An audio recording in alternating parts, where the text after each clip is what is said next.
국내 대형 항공사의 조종사 행세를 하면서 옛날 외국 화폐로 사기를 친 남성이 서울 강남에 또다시 나타나서 경찰이 수사에 나섰습니다. 지난 2011년과 2015년에 이어서 벌써 세 번째 범행인데 피해자들은 이번에도 감쪽같이 속았습니다. 자, 자세한 내용 취재기자 연결해서 들어보도록 하겠습니다. 김태민 기자. 네, 사회부입니다. 먼저 이 사건 개요 정리해 주시죠. 네, 사건이 일어난 건 지난달 22일 크리스마스를 사흘 앞둔 저녁이었습니다. 서울 강남구 신사동에 있는 수입 명품 상점에 49살 남모 씨가 나타납니다. 남 씨는 스튜어디스의 소개를 받고 왔다며 자신을 대한항공 기장이라고 밝혔습니다. 그러면서 12만 원 상당의 신발 한 켤레를 골랐는데요. 이 값을 브라질 화폐로 치르겠다고 한 겁니다. 피해 상점 주인의 말 직접 들어보겠습니다.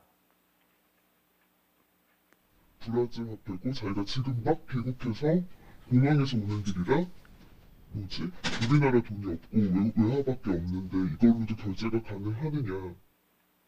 1,000헤알, 우리 돈으로는 약 32만 원 정도라고 설명하면서 신발값을 뺀 거스름돈 20만 원도 챙겨 유유히 상점을 빠져나갔는데요.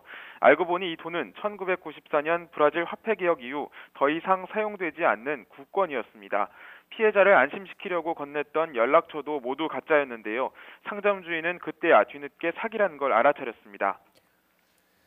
자, 이렇게 보기에 따라서는 조금 어설픈 수단이다 이렇게 생각할 수도 있을 것 같은데요. 피해자가 속은 이유는 어디 있을까요? 네, 범인은 상점 주인을 안심시키기 위해 여러 장치를 이용했습니다. 네. 우선 겉옷안에 항공사 셔츠와 넥타이를 입고 피해자에게는 미리 만들어둔 가짜 위조 신분증을 보여줬습니다. 또 수입 매장 특성상 외국에 나갈 일이 많은 상점 주인에게 여러 비행기 관련 지식을 줄줄이 설명하기도 했습니다. 특히 브라질 화폐는 지난 1994년 화폐 개혁 이후에는 제일 단위가 큰 경우가 100헤알로 바뀌었는데요.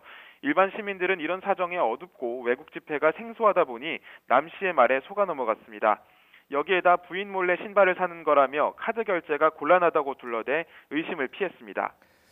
자, 이거 정말 황당한 수법인데요. 저도 이거 몇 번 전해드렸던 그 범행 수단인 것 같습니다. 이게 처음이 아니었죠?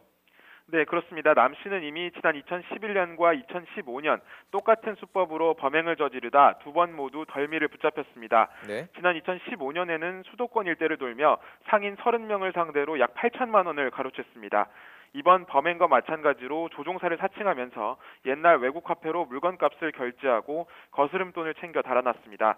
주로 손님 한 명이 아쉬운 소규모 상점들을 노렸는데 검거 당시 남 씨의 말 들어보겠습니다.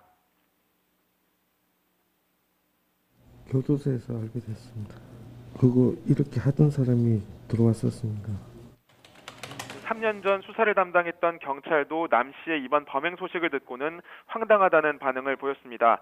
특이한 범행 수법 때문에 기억이 남았다며 당시 남 씨가 일정한 주거지 없이 도망다녀 검거에 애를 먹었던 사실을 밝히기도 했습니다. 자, 몇 번 잡혔던 경력까지 있고요. 그렇다면요, 이 사기범이 범행을 쓰고 있는 외국 화폐를 어디서 나느냐 이것도 참 궁금한데요. 어디서 나는 겁니까?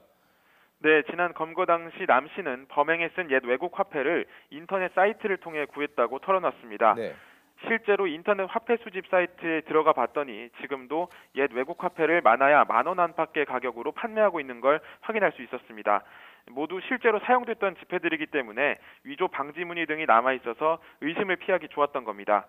여기에다 옛 지폐를 이용한 범죄는 단순 사기 혐의가 적용돼 화폐 위조보다 훨씬 형량이 가볍습니다. 이 점 또한 옛날 화폐가 범행 도구로 활용되기 쉬운 특징이라 각별한 주의가 필요할 것으로 보입니다. 경찰은 사기 예방을 위해서는 실제 사용이 가능한 지폐인지 확인하는 절차가 꼭 필요하다고 강조했습니다. 지금까지 사회부에서 전해드렸습니다.